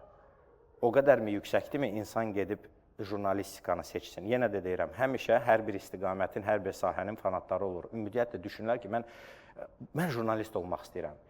700 balda yığıb gəlirlər ora, bilirlər ki, yəni çətin həyat yaşayacaqlar, o qədər də çox pul qazanmayacaqlar. Ancaq yenə də kütləvilik olmalıdır. Kütləvilik olmayanda həmişə də nəticədə problem yaranır. Bugün kontent keyfiyyətli olmaq üçün savadlı jurnalistlərimiz lazımdır, savadlı, bilikli, istedadlı rejissorlar lazımdır, bilmirəm, operatorlar lazımdır filan. Əfsuslar olsun ki... Sizin televiziyada var onlar? Bizdə var, ancaq biz nə problem yaşayırıq, tək biz yox, həmkarım da təsdiqləyə bilər. Biz o problemi yaşayırıq ki, bizdə tutaq ki, aparıcı və yaxud hansısa bir jurnalist. Bir nümunə gətirim. 44 günlük müharibə zamanı bizim 6 müxbirimiz var idi. 6 müxbirimiz var idi ki, döyüş zonalarından canlı efirlərə çıxırdı, reportajlar hazırlayır. Hər bir kanalda var. 6 nəfər var idi. Mən dediyim kimi həmin dövründə, pandemiya dövründə və müharibə dövründə hamı televizorlara baxırdı. Müharibə hələ bitməmişdi. Artıq 6 nəfərdən 5-nin təklifi var idi dövlət qurumlarında. Mətbuat katibinin, müavininin müavini işinə. Təsəvvür edirsiniz və maaş da 3 dəfə televiziya təqdim edəndən daha çox. Və iş cədvəli də, iş qrafiki də o qədər də əziyyətli yox. Biz bu haqda heç vaxt danışmırıq. Ancaq bu problemdir. Yox, bugün danışacağıq. Hər bir Çünki sahə üçün ünvanlanan bu doğrudan suallar da olan arasında problem. yer gəlmişkən bu da var. Qonaq olduğunuzda işləndə bizə suallar ünvanlandı və bizim həmkarımız Mətbuat Şurasının sədri Rəşad Məcidin bir sualı var. Real televiziyasına belə bir maraqlı layihəyə görə təşəkkürümü bildirirəm. Bu gün bəzən fikirlər səslənir ki, televiziyalara az baxılır, amma mən həm dövlət televiziyasının, həm ictimai televiziyanın sadiq və ardıcıl izləyicisi kimi mənim sualım belədir ki, həm Rövşən müəllimə, həm Bala kişi müəllimə dövlət qurumlarını tənqid edən süjetlər efirə gedəndən sonra hansısa anlaşılmazlıqlar olur, onların reaksiyasında sizi qane etməyən məqamlar olur mu? Əvvəlcədən təşəkkürümü bildirirəm. Qısası Rəşad müəllim soruşur ki, dövlət qurumlarının tənqidindən sonra sizə zəhnən gəlirmi? Kifayət qədər. Rəşad müəllimə təşəkkür edirik. Əvvəla mən istərdim ki, ASTV ilə bağlı, rəhbər olduğum qurumla bağlı danışım ki, bugün ASTV-də hər gün ən azı bir 7-8 problem xarakterli material gedir. Və əlbəttə orada müəyyən dövlət qurumlarının ünvanına da təbii ki, etik normaları gözləmək şərti ilə və jurnalistika prinsiplərini gözləmək şərti ilə ki, qarşı tərəfin fikri mütləq alınmalıdır. Əks halda bu problemi efirə vermək olmaz. Bu prinsipləri gözləmək şərti ilə biz gündəlik 7, 8, hətta 10-a yaxın problem xarakterli material veririk və əlbəttə ki, bizim məqsədimiz xalqla birgə olmaqdır, xalqa yaxın olmaqdır. Etiraf edək ki, uzun zamanlar belə problem materiallar olmayıb. Ona görə də bizdə ASTV-də belə problem materiallar gedəndə bir qədər qəribə qarşılanır. Bəli, bu tendensiyanı siz gətirmisiniz, açıq danışmaq lazımdır və əvvəl heç qolu belə efirdə görsənməyən müxbirlər artıq hadisə yerindən problemi işıqlandırır. Bağlantılar edirlər, problemləri çıxarırlar və qarşı tərəfin fikirlərini alırlar, eyni zamanda narazı vətəndaşların da fikrini alırlar. Narahatlıq doğururmu? Narazılıq əlbəttə doğurur, xüsusən də ASTV-də. Mən əminəm ki, bəlkə də müqayisə eləsək, ASTV-yə daha çox zəng gəlir. Çünki bildirirlər, axı, siz dövlət kanalısınız, biraz belə filan. Qardaş, dövlət kanalı olsaq belə, əlbəttə biz xalqın problemini çatdırırıq. Zaten Azərbaycanda olan problemləri ilk növbədə rəhbərlik, Cənab Prezident özü dəfələrlə səsləndirir və həll yolları istiqamətində tapşırıqlar verir. Və bu zamanda əlbəttə ki, bizim üzərimizə düşən vəzifə və dövlət başçısı nə deyir? Deyir, bütün problemləri və yaxud da əksəriyyətini problemləri mən məhz mediadan öyrənirəm. Zənglər olur, narazılıqlar olur və biz də əlbəttə ki, başa salırıq, izah edirik ki, bax bu problem varsa, biz bunu verməliyik. 2018-ci ildə mən ictimai televiziyanın rəhbəri seçiləndə, müəyyən müddətdən sonra məndə elə bir təəssürat yaranmışdı ki, dövlət qurumlarının əksəriyyəti televiziya kanallarına, ümumiyyətlə media öz şöbəsi kimi baxırlar. Səbəbi var idi bunun. Şöbəsi kimi baxırlar. Necə? Filan şey siz göstərdiniz, onu verməyin. Jurnalistlər gəlib filan şeyi çəkiblər, siz onu verməyin. Xeyr ola verməyək. Niyə verməyək? Biz sabah sizin işinizə müdaxilə edirik, nəsə sizdən xahiş edirik. Deyirik ki, bunu belə qərar qəbul etməyin, belə edirik. Biz onu demirik ki. Ənənə pis formalaşmışdı, yəqin ona görə idi. Artıq yavaş-yavaş öyrəşiblər. Bu zənglər azalıb. Ancaq yenə də kiminsə nəsə xoşuna gəlmir. Olur. Olanda da biz deyirik ki, baxın, siz öz işinizi yerinə yetirirsiniz. Bizim də öz işimizi yerinə yetiririk. Problem varsa bundan danışmaq lazımdır. Bəstəkar, jurnalist, şovmen Murad Arifin də sualı var, onu da təqdim edək. Hər vaxtınız xeyir, hər iki qonağınızı salamlayıram. Azərbaycanın müasir televiziya dövrünə ciddi töhfələr və keyfiyyət bəxş etdiyiniz üçün xüsusi təşəkkürümü bildirib dərhal sualıma keçmək istəyirəm. Məşhur bir fikir var. Deyirlər ki, bir ölkəni təbliğ edən əsas iki istiqamət, biri idmandır, digəri isə musiqi. Biraz daha dəqiqləşdirsək, biri futboldur, digəri isə pop musiqi. Futbol haqqında sizinlə danışmayacağam. Amma pop musiqi haqqında məni şəxsən məsləyimlə, sahəmlə əlaqədar olduğu üçün narahat edən bir neçə vacib məqam var. Azərbaycanda musiqi əyləncəli layihələr dedikdə və bu özəl kanalların ixtiyarına buraxıldıqda gec-tez bu proses gedir, kommersiya maraqlarına dayanır və nəticədə musiqili əyləncəli adı altında bəsitlik və toyxana estetikası təbliğ olunmağa başlayır. Yenə deyirəm, məsələ kommersiyaya dayandığı üçün onları da ciddi qınamaq olmur bu məsələdə. Lakin ASTV-nin və İTV-nin bazasını nəzərə alaraq, sizcə gözəl ölkəmizin modern, progressiv, müasir, pop musiqi ilə bağlı bir klip kanalı, musiqi kanalı olmalıdır, yoxsa yox? Niyə də olmasın? Əgər, məsəl üçün, belə deyək də, belə bir fikir varsa, belə bir ehtiyac varsa, tələb varsa, əlbəttə ki, ola bilər. Amma bugün pop musiqisi ilə bağlı, pop musiqi janrı ilə bağlı, mənə elə gəlir ki, bizim mədəniyyət kanalında da, ictimaiyyətdə də kifayət qədər, yəni samballı verilişlər var və radiolarımızı biz unuduruq, nədənsə.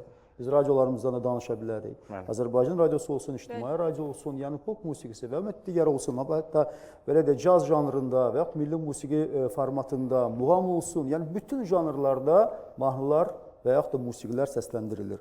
Ona görə də ayrıca bir kanalın olmasıyla bağlı, əgər belə bir ehtiyac varsa, mən düşünürəm ki, yaxşı təklifdir, yaxşı fikirdir. Niyə də olmasın? Tam razıyam, məncə də olmalıdır, yəni olmalıdır. Siz bilirsiniz də, bizdə Muz TV kanalı var. Adı Muz TV-dir, ya artıq MTV-dir, Muz yığışdırıldı və amma deyəsən formatında da format dəyişildi. Niyə? Ona görə ki, tamaşaçı yenə də tamaşaçının zövqünün dalınca həmkarlarımız getdi. Reyting vermədi deyirsiniz. Çox güman ki, mən elə başa düşürəm. Gülyana xanım Məmmədovanın da Rövşən müəllimə olan sualı təqdim edək. Əzizimiz, hörmətli Rövşən müəllim. Azərbaycan Dövlət Televiziyamızın rəhbəri kimi, ictimai-siyasi xadim kimi, musiqi sevər bir insan kimi bilmək istərdim. Musiqinin bütün janrları təbii ki, sizə doğmadır, dinləyirsiniz. Amma mən xalq musiqisi, muğam ifaçısı olduğum üçün istərdim sualımı belə yönləndirim. Muğam sizin üçün nə deməkdir? Muğam bizim üçün bir dünyadır, bir sehirli aləmdir və bildiyiniz kimi 2 ildə bir dəfə biz Heydər Əliyev Fondunun dəstəyi ilə Mədəniyyət Nazirliyi və Azərbaycan Televiziyasının təşkilatçılığı əsasında muğam müsabiqəsini təşkil edirik və bu artıq bir ənənə halını alıb. Təsəvvür edin ki, indiyənə qədər onlarla muğam ifaçısı, bacarıqlı gəncləri biz yetişdirmişik, tapmışıq və bizim muğam müsabiqəsinin münsiflər heyətinin səs verməsi əsasında onlar bugün bütün kanallarda var. Amma əlbəttə ki, muğam yalnız 2 ildən bir xatırlana bilməz. Bugün biz radiomuzda, məsələn, ayrıca muğam saatı var. Hər gün günorta saat 1-dən 2-yə qədər biz muğam veririk. Eyni zamanda Mədəniyyət kanalının efirinin böyük bir hissəsini məhz muğam proqramları təşkil edir. Yəni, muğam Azərbaycan televiziyasının dəyər verdiyi və Azərbaycan xalqına yaşatdığı ən gözəl ənənələrdən və ən gözəl musiqi janrlarından biridir. Gülyana xanım, sizə də sualı var. Balaş müəllim, bəli, buyurun, təqdim eləyək. Əzizimiz Balaş müəllim, əziz qonşumuz, nədən qonşu deyirəm? İctimai televiziya ilə 5 metrlik məsafədə qonşuyuq və sizin bir çox layihələrinizdə iştirak edən bir insan kimi sizə sualım belə olacaq. Hətta o layihələrdən birində Maska Show'da mən də iştirak etmişəm. O Səs Azərbaycanda Gülyaz xanım və çox bəyənirik yeni layihələrinizi, proqramları və düşünürəm, mənim üçün maraqlıdır. Görəsən, növbəti beynəlxalq layihəmiz hansı olacaq? Bu verilişlərin istehsalı daha bizim üçün daha çox problem yaradır. Ona görə bəlkə də... Amma reyting verir Balakiş müəllim. İzləyicilər arasında biz indi öz daxili sorğumuzu da aparmışıq bu arada və rəqəmlər daha onu çox göstərmir. izlənən Baxın, elə Maska Show'sudur. Maska Show'sunun ən çox reyting yığan 10 buraxılışdan sonuncu Maskanın biri 2% yarımına yaxın, 2.6 idi, səhv etmirəmsə, ya 3%-ə çatmırdı. Bu deməkdir ki, bu heç nə deməkdir. Yəni biz Maska Show'sunda bu 10 veriliş istehsal olundu. 10 verilişdə heç 10.000 manata reklam yerləşdirilmədi. Yəni bu bizim reallığımızdır bugün. Əlimizdən gələni edəcəyik, ona söz verə bilərəm ki, necə ki, indiyə qədər biz onları istehsal edirdik, etməyə çalışacağıq. Ola bilər ki, 2 ildən bir olsun, hər il olmasın. Düşüncələr var ki, sosial şəbəkədən gələn sualları cavablandırmayacaqsınız, amma Baxaq. Sualım hər iki TV rəhbərinədir. Özünü peşəkar hesab edən TVlər, media rəhbərləri niyə sosial mediadan çəkinir, ehtiyat edir, bəzi hallarda isə onların hücumları qarşısında susur, özünü görməməzliyə vurur. Bu onlara cavab verə biləcək peşəkar kadrların olmaması ilə bağlı, yoxsa ac qarnım, dinc qulağım prinsipi ilə hərəkət edirlər? İcazənizlə mən cavab verim məsələyə. Bəli, yer gəlmişkən həmkarımızdır, Şöhrət Əliyev yazıb. Şöhrət müəllimi salamlayıram. ASTV olaraq bildiyiniz kimi ümumiyyətlə bütün informasiya resursları, klassik media resursları sosial şəbəkələrdə var və kifayət qədər də aktivdir. Və bilirsiniz ki, hər bir paylaşımın altında şərh bölümü var. ASTV olaraq biz bütün şərh bölümlərində yer alan kommentlərə cavab veririk və burada hər hansı bir məsələyə toxunmamaq və yaxud da qaçmaq, belə bir prinsip yoxdur, belə bir yanaşma yoxdur. Sosial şəbəkədə, məsələn, tutaq ki, sual belədir ki, niyə sosial mediadan çəkinir? Əgər yaxşı olardı bir nümunə desəydi, əgər təbii ki, Şöhrət müəllim bilir ki, burada 2 kanal rəhbəri var. Məsələn, ASTV və İTV ilə bağlı bir nümunə üzərində qursaydı fikrini, biz daha aydın cavab verərdik. Amma bizim ən böyük problemimiz və qüsurumuz ondan ibarətdir ki, biz ümumiyyətlə media ilə bağlı ümumi danışırıq, ümumi kontekstdən danışırıq. Çox yaxşı olar ki, bir də deyirəm, ünvanlı olsun. Danışanda da, sual verəndə də, şəxsən məsələn bizim ASTV olaraq belə bir problemimiz yoxdur. Biz bütün suallara açığıq, bütün məsələlərə açığıq. Yüngül, necə deyirlər, yanaşmalara cavab vermək istəmirəm. Çünki elə məqamlar düşünülür və ortaya atılır ki, adam özü məətəl qalır. Yəni buna cavab verəsən yoxsa yox, bu səviyyə düşəsən yoxsa yox. Amma biz buradayıq, açıq debatdayıq, sosial şəbəkələrə olan suallar şəxsən mənim üçün çox maraqlıdır. Gənclərin sualları, sizin suallarınız.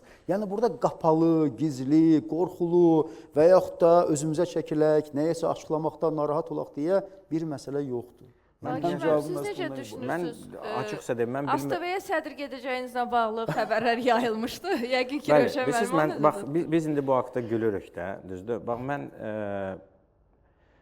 xəbərlər yayılmışdı. İctimai televiziyanın baş direktorunun növbəti seçkiləri ərəfəsində artıq 1-2 ay öncə artıq şayələr yayılırdı ki, mən Balakişi Qasımov gedir ASTV-yə rəhbər. 1 dəfə, 2 dəfə, 3 dəfə. Bu, bilirsiniz, mən nə etməliydim? Çıxıb deməliydim ki, yox, mən ASTV-yə getmirəm. Yəni, təbii ki, getmirəm. Birincisi, ikincisi də, yəni, ASTV ehtiyac da yoxdur ki, kimsə yeni bir rəhbər gəlsin, hər şey göz qabağındadır. Bir-iki jurnalist mənlə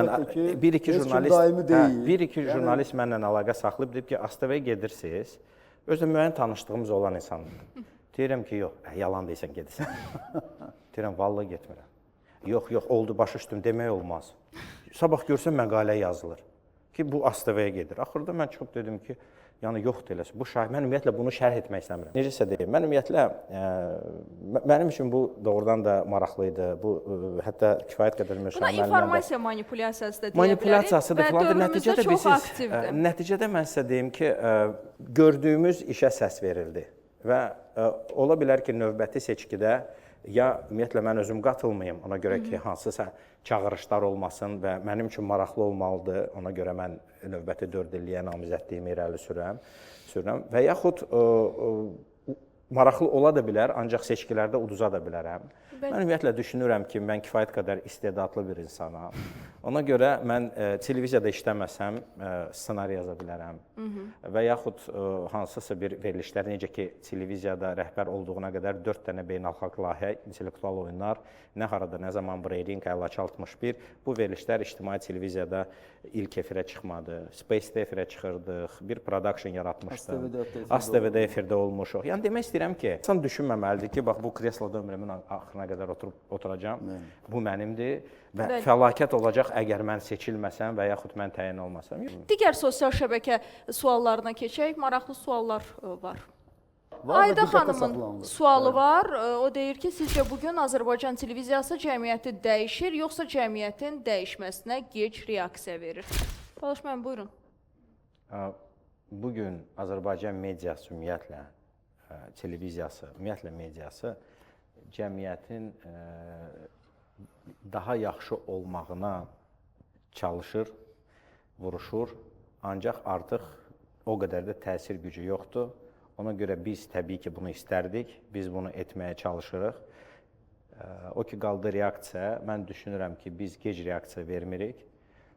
Lakin biz formatımıza uyğun iş qururuq.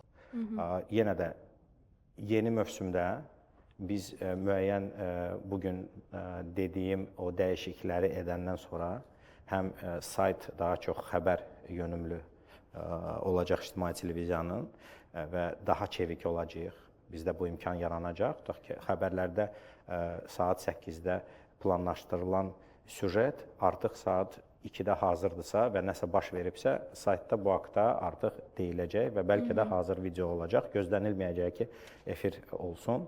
Ümumiyyətlə, böyük bir dəyişikliklər planlaşdırılır. Həm də əyləncəli kontentlə bağlı bir platforma Bəli, burada yaradır. digital first, yəni rəqəmsal birinci mərhələdə gəlir mərhələsinə keçir İTV-də. Yəni biz düşünmürəm ki, biz gecikirik. Mən düşünürəm ki, biz çalışırıq, bugün vuruşuruq ki, tamaşaçının diqqəti bizdə olsun. YouTube platforması inkişaf etməmiş dövrdə hamı məcbur idi televiziya baxsın. Və onda da bizim təsir gücümüz daha çox idi. Yəni mən onda çalışmırdım. Rövşən müəllim rəhbər deyildi.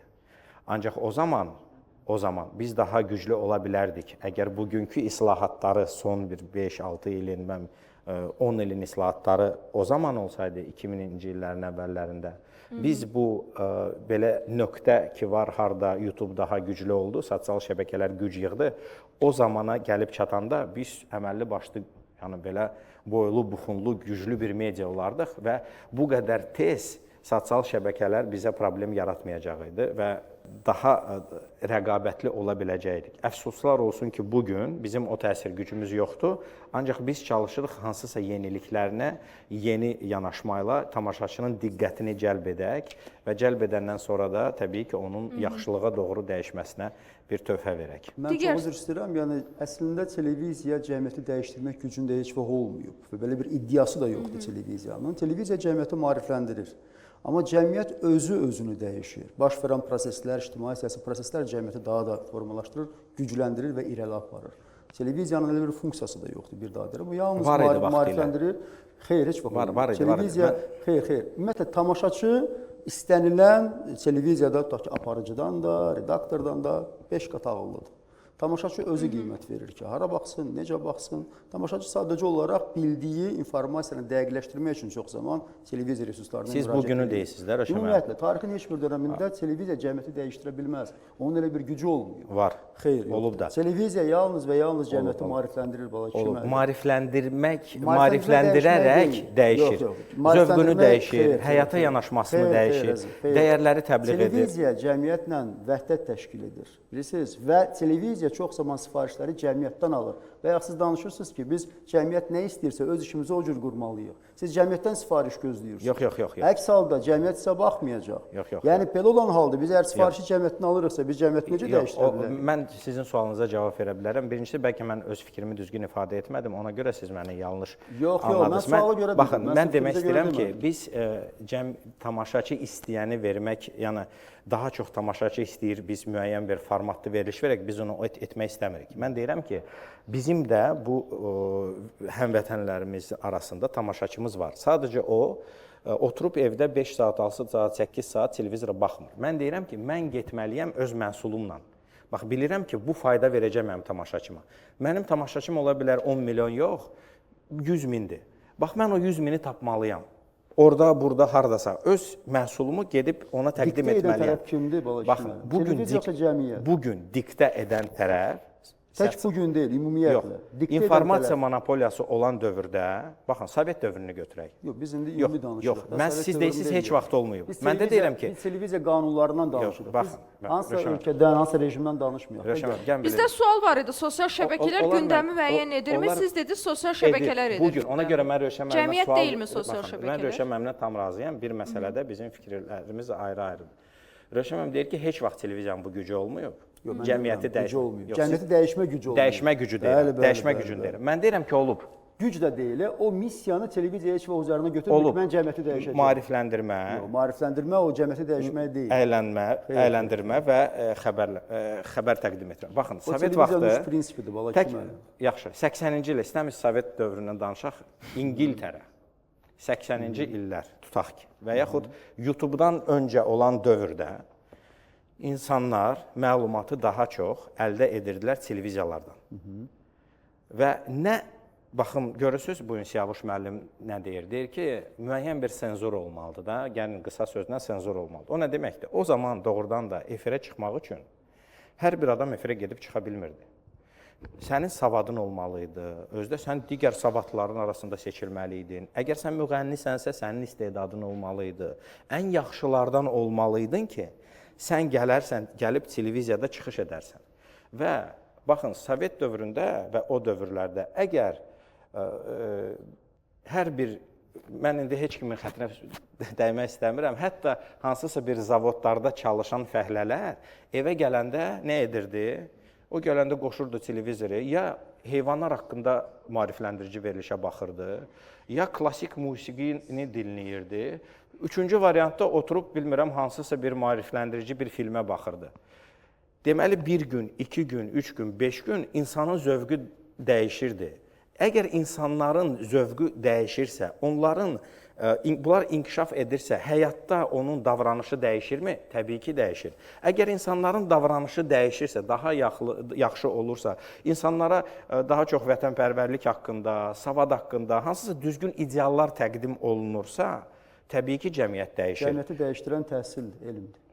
İlk növbədə. Elm və televiziya. Televiziya böyük bir gücdür. Televiziya gücdür, amma televiziya ümumi cəmiyyəti dəyişdirəcək gücə malik deyil və o missiyası da yoxdur televiziyanın. Televiziya cəmiyyəti maarifləndirir. Bugün ola bilməz elə hətta müəyyən məsələlərlə bağlı istiqamət verə bilər, amma bütün cəmiyyətin düşüncə tərzini dəyişsin, psixologiyasını dəyişsin. Televiziyanın belə bir funksiyası yoxdur. Olar mən sizə bir sual verim? Nə nəzəri baxımından? Olar sual verim sizə. Murad Arif bugün deyir ki, keyfiyyətli pop musiqi olmalıdır da, düzdür? Bax, Sovet dövründə hansı musiqiçilərimizi, müğənnilərimizi, kimləri sadalaya bilərsiniz, kimləri tanıyırdınız? Deyir ki, Müslüm Maqomayev olsun, Rəşid Beybutov olsun, sonra Polad Bülbüloğlu olsun, Zeynəb Xanlarov olsun, digərlər, düzdür? Mübariz Tağıyev olsun. Bunların arasında bayağı musiqini təqdim edən müğənnilər var idi mı ümumiyyətlə cəmiyyətdə? Bəli, var idi. Var idi mi? Televizorda göstərilirdi mi? Bəli, göstərilirdi. Sovet vaxtında bayağı musiqi. Nümunə var? Nümunə var. Hətta sizə video ilə göstərilirdi. Deyin də zəhmət olmaz.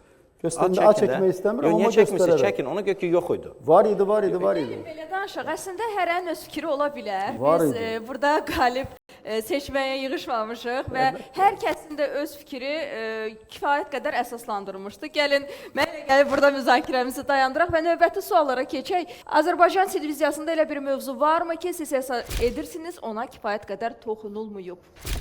Əgər biz düşünsəydik ki, kifayət qədər toxunulmayan mövzular var, biz o mövzulara yəqin ki, toxunardıq.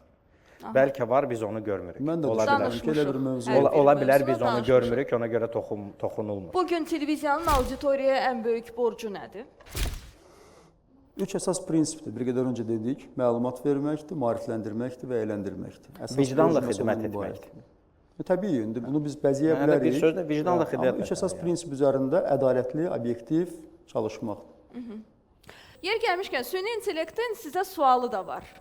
Mən istərdim onu təqdim eləyək. Yəqin ki, bu sualla elə cavablarınızda alardıq, həm də süni intellektin dünyamızdakı rolundan da danışardıq. Əgər mən xəbəri sizdən daha tez yazar, tamaşaçının reaksiyasını sizdən daha dəqiq ölçə və arxivi sizdən daha sürətli analiz edə bilirəmsə, jurnalistin əsas üstünlüyü hələ də peşəkarlıqdır, yoxsa sadəcə insan olması. Jurnalistin əsas üstünlüyü əlbəttə ki, birinci növbədə insan olmasıdır və jurnalistin əsas üstünlüyü təqdim olunan bu cümlədə görürsünüz nə qədər vurğu səhvləri oldu və yaxud da sintaqımların nə qədər, pauzaların nə qədər səhvlər oldu, bunu doğru düzgün yerinə qoymasıdır və jurnalistin əsas üstünlüyü əlbəttə ki, onun ruhudur və onun milli mənsubiyyətidir, milli düşüncə tərzidir. Yəni, yəni budur, amma bu dəqiqə istənilən halda süni intellekt həyatımızın bir parçasıdır və bugün televiziyanı da süni intellekti təsəvvür etmək mümkün deyil. Yeri gəlmişkən elə bu günlərdə bizim bu auditoriyadan istifadə edirəm bu verilişdən də Uzun Həsən sənədli filmimizin təqdimatı artıq anonsu gedir və süni intellektlə hazırlanan ilk tarixi siyasi filmdir və yaxın günlərdə onun təqdimatı da olacaq. Yəni artıq kontentlərin müəyyən bir hissəsinin məhz süni intellektlə hazırlanması prosesi gedir və bu da düşünürəm ki, bizim dövrümüzün tələbidir. O baxımdan fərq əlbəttə var, amma yaxın gələcəkdə süni intellektin Azərbaycan ümumiyyətlə teleməkanda böyük faizlə çalışacağı perspektivini də görürəm və əminliklə deyə bilərəm. Bəli. Siz necə düşünürsünüz? Əslində çox maraqlı sualdır. Mən Rövşən müəllimlə razıyam ki, doğrudan da jurnalistin ümumiyyətlə hər bir insanın insan olmağı daha böyük üstünlükdür. Niyə? Ona görə ki, əslində süni intellekt bu bir vasitədir, bu bir instrumentdir və o instrumenti idarə edən, ona düzgün sualları verib istədiyini əldə edən nəticədə insandır və hansısa qərarları verən o da insandır. Yəni demək istəyirəm ki, biz bugün yəni süni intellektdən qorxmaq lazım deyil. Yəni çox söhbətlər gedir ki, bu təhlükədir, filandır. Yox, bu böyük bir silahdır və o silahı görməmək mümkün, istifadə etməmək kim onu edəcəksə, o uğurlu olmayacaq. Bugün hər birimizin, kanalın, ümumiyyətlə hər bir fəaliyyətdən asılı olmayaraq, hər bir istiqamətdə, hər bir fəaliyyətdə süni intellektdən düzgün istifadə etmək bu böyük bir üstünlükdür. Operatorumuzun sualı var idi, elə süni intellektlə bağlı idi. Təşəkkür edirəm. Operatorlar ümumiyyətlə gələcəkdə axır yana hara gedir? Süni intellekt yəni bizi işsiz qoya bilərmi? Bilirsiniz, yaxın gələcəkdə bu hadisələr hara gedəcək və hansı proseslər baş verəcək, bunu heç kim söyləyə bilməz. Məsələn, bu dəqiqə istənilən bir elmi mövzu ilə bağlı, istənilən bir hətta praktik mövzu ilə bağlı süni intellektə sual verirsən və o səni cavablandırırsa, sən onun verdiyi əsaslı, hər tərəfli, dəqiqləşdirilmiş, yoxlanılmış qərarla və yaxud da cavabla razılaşmaq məcburiyyətinə qalırsan. Çünki sən insan olaraq düşünürsən ki, ondan yaxşı cavab hazırlaya bilməyəcəksən. Yox, mən razı deyiləm, yox. Deməli, sən artıq, mən üzr istəyirəm, yekunlaşdırım fikrimi. Deməli, sən artıq onun verdiyi cavabla razılaşırsan. Bu həm də bir qərar anlamına gəlir. Yəni, mən demirəm, bugün süni intellekt bizim yerimizə qərar verir. Mən sadəcə narahatam ki, yaxın gələcəkdə, bax, bu cür dəqiq informasiya bizə ötürən sistem bizim yerimizə də qərar verə bilər. Yaxın gələcəkdə operatorları əvəz edə biləcək, hətta bugün aparıcıları əvəz edir süni intellekt. Bugün məsələn redaktorları əvəz edir süni intellekt. Bugün hətta məsələn biz indi yenə deyirəm, yaxın deməli bir həftə bundan öncə CNN Portuqalda həm də robot kameraların şahidi olduq. Hansı ki onların arxasında operatorlar dayanmamış. Bugün hər bir kameranın arxasında, çox gözəl təbrik edirəm sizi. Çox sağ olun, təşəkkür edirəm. Və bugün hər bir kameranın arxasında operator əyləşib, amma məsələn dünya standartlarına görə artıq kameraların arxasında operator yoxdur. Operatorlar ümumiyyətlə bu məfhum yoxdur. Yalnız rejissor var və operator var. Ona görə də mən təklif edərdim ki, artıq digər peşə istiqamətində bir fikirləşəsiniz ki, daha nə etmək olar. Yəni qısa desək, siz işsiz qalacaqsınız. Yəni müəyyən bir vaxtdan sonra əfsuslar olsun ki, yox, onu heç kim deyə bilməz. Maraqlı informasiyadır və insanlar necə ki işığın icad olunması, necə ki avtomobilin icad olunması süni intellekti də məhz bu parametrlərlə yerləşdiriblər və reallıq bugün süni intellektin məhz bu həyatımızın o vacib elementləri sayılan bir element kimi təqdim olunub. Kiminsə sualı qalıb, buyurun. Salam, öncəliklə təşəkkür edirəm. Mənim sualım belədir ki, əgər yenidən karyeranıza başlasaydınız, indiki media mühitində hansı addımları atardınız ki, biz də bu addımlara diqqət edək? Siz gənc jurnalistsiniz də deyəsən. Jurnalistika fakültəsində oxuyuram, Bakı Dövlət Universitetində. Onda sizin sualınız yəqin Rövşən müəllimə bağlanıb.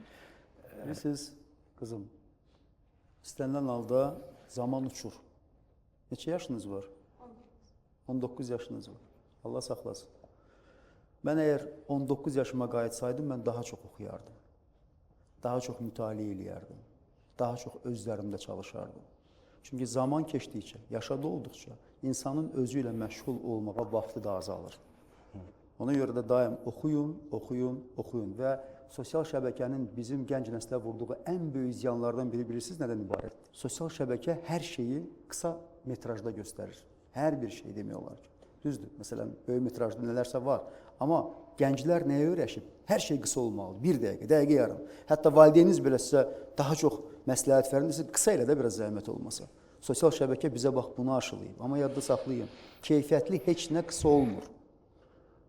Bugün biz Dostoyevskini, Tolstoyu və yaxud da Nizami Gəncəvini və yaxud da nə bilim Füzulini və yaxud da məsələn Machiavellini biz bunu qısa oxuya bilmərik, başa düşürsünüz. Bunun üçün zaman lazımdır.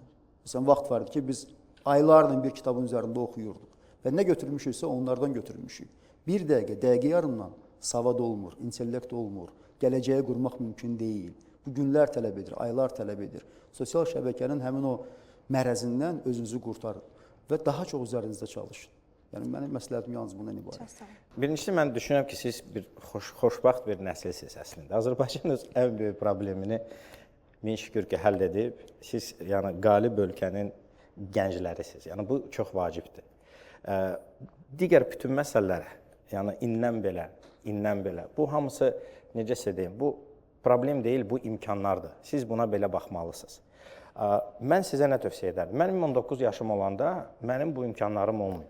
Siz isə bugün əgər uğurlu olmaq istəyirsinizsə, hətta siz jurnalist olmaq istəyirsiniz, düzdür xanım? Neçənci kursdasınız, üzr istəyirəm? İkinci kurs. İkinci kursda. 5 ildən sonra bəlkə jurnalist peşəsi olmayacaq. O nə deməkdir? Zaman çox dəyişdi. O bəlkə oldu. Elə peşələr var ki, sən istəyirsən, tutaq ki, hansısa bir peşənin sahibi olasan, ancaq sən artıq ali məktəbi bitirəndə bu peşə artıq heç kimə lazım deyil. Ona görə bu peşə yoxdur ümumiyyətlə. Və biz bugün müşahidə edirik, görürük ki, necə peşələr aradan yavaş-yavaş çıxır, onu əvəz edirlər, ola bilər hansısa bir digər kompetensiyalar. Mən sizə onu tövsiyə edərdim ki, siz yeniliklərə açıq, bugün hansısa biliklərə sahib olmaq yox, bugün öyrənmək lazımdır ki, yeniliklərə açıq olmaq. Öyrənmək lazımdır ki, həmişə öyrənə bilərsən. Yəni, 19 yaşında da, 59 yaşında da. Başa düşürsünüz, bax, bu çox vacib bir bacarıqdır. Yeter ki, savadlı olun. Savadlı olun, kitab oxuyun, xoşbaxt olun. Ən əsası budur.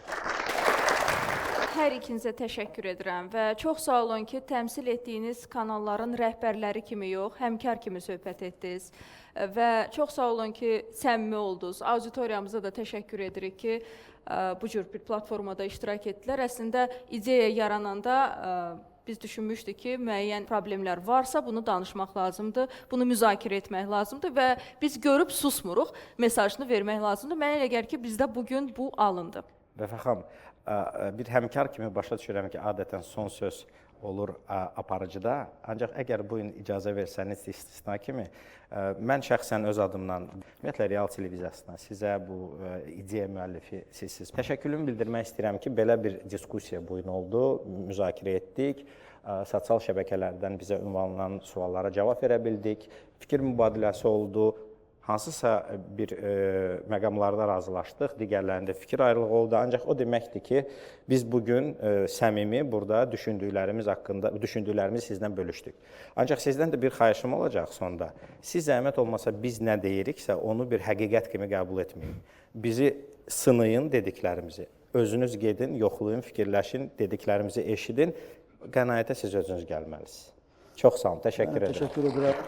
Təşəkkür edirəm, çox sağ olun. Sayın müəllimə, sizə və ümumiyyətlə Real televiziyasındakı belə bir platforma yarandı və biz həm sözlərimizi bölüşdük, həm eyni zamanda öz dünya görüşümüzdən çıxış edərək müəyyən istiqamətləri göstərdik. Sadəcə olaraq sonunda yenə də verilişimizi istərdik ki, nikbin notlarla bitirək. Əgər insan varsa, əgər kağız və qələm varsa, fərq eləmir, forma dəyişir. Laptop yaranır, müəyyən elektrik cihazları yaranır, planşet yaranır, telefon yaranır və s. Yetər ki, amma sonda qələm var, kağız var. Qələm və kağız varsa, ənənəvi mediada var, olub və olacaq. Təşəkkür edirəm, çox sağ olun. Bugün media masasında bir nəticə ortaya çıxdı. Televiziya yalnız ekran deyil, yaddaşdır, məsuliyyətdir, etibardır və böhran anında cəmiyyətin dayaq nöqtəsidir. Amma başqa bir həqiqət də var. Auditoriya dəyişib, gənclər dəyişib, platformalar dəyişib. Deməli, media da dəyişməlidir. Əsas məsələ televiziyanın yaşayıb, yaşamayacağı deyil. Əsas məsələ televiziyanın hansı dəyərlərlə yaşayacağıdır. Bu, media masasının ilk buraxılışı idi. Media haqqında danışmaq yox, medianın özü ilə danışmaq vaxtıdır.